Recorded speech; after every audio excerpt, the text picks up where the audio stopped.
দুর্গাপুর বিধাননগর মহকুমা হাসপাতালের গেটে বিধাননগরের ডাকবোম সেবা সমিতির পক্ষ থেকে হনুমান জয়ন্তী পালন করা হলো। এই হনুমান জয়ন্তী উপলক্ষে শনিবার দিন সকালে প্রায় কয়েকশো মহিলা কলস যাত্রাও করলেন।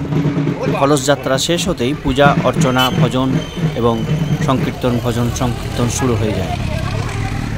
বিধাননগর ডাকবোম সেবা সমিতির পক্ষ থেকে আগামীকাল হনুমান জয়ন্তী উপলক্ষে বিধাননগর মহকুমা হাসপাতাল ও ইএসআই হাসপাতালে রোগীদেরকে ফল বিতরণ করা হবে। এছাড়াও আগামীকাল সন্ধ্যাবেলায় কয়েক হাজার মানুষজনকে বিধাননগর ডাকবোম সেবা সমিতির পক্ষ থেকে হনুমান জয়ন্তী উপলক্ষে প্রসাদ বিতরণও করা হবে।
কি করছেন আপনারা?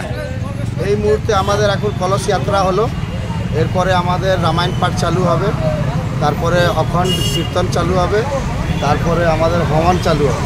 আর সারাদিন 24 ঘন্টাই আমাদের এই পুজোটা চলবে।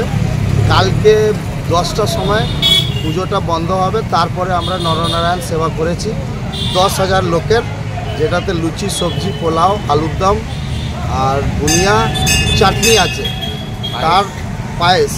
তার ছাড়াও আমরা ঠাকুরের ভজনের জন্য স্টেজ প্রোগ্রামও করেছি।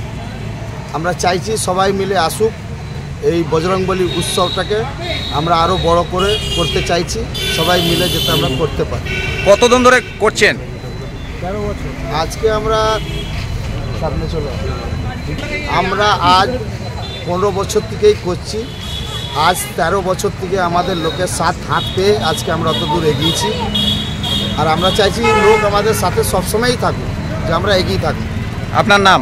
আমার নাম বিশ্বম্বর রাম। আর এই জায়গাটার নাম কি আর কাদের উদ্যোগে হচ্ছে এটা? জায়গাটার নাম হচ্ছে বিধাননগর হসপিটাল গেট। আর এটা আমাদের পুরো ফুল ড্রাইভার প্লাস আমাদের দোকানদার, এখানকার সমস্ত যত পুলিশ প্রশাসন যারা সবাই আমাদের সাথে রয়ে এই পুজোটাকে আমরা সফল করছি আর করব। আপনাদের এই কাদের পক্ষ থেকে করা হচ্ছে? বিধাননগর ডাকবোম সমাজ কল্যাণের নামে পুজোটা হয়, আর আমরা বিধাননগর ডাকবোম সমাজ কল্যাণেরই সদস্য। 10টার সময় বিধাননগর হসপিটালের পেশেন্টদের ফল বিতরণ আমরা করব। প্লাস আমাদের পাশেই ইএসআই হসপিটাল, ওইখানে 400 পেশেন্টকে আমরা ফল বিতরণ করব। আর তারপরে সন্ধ্যাবেলায় নরনারায়ণ সেবা যেরকম হয় সেটাই স্টার্ট হবে।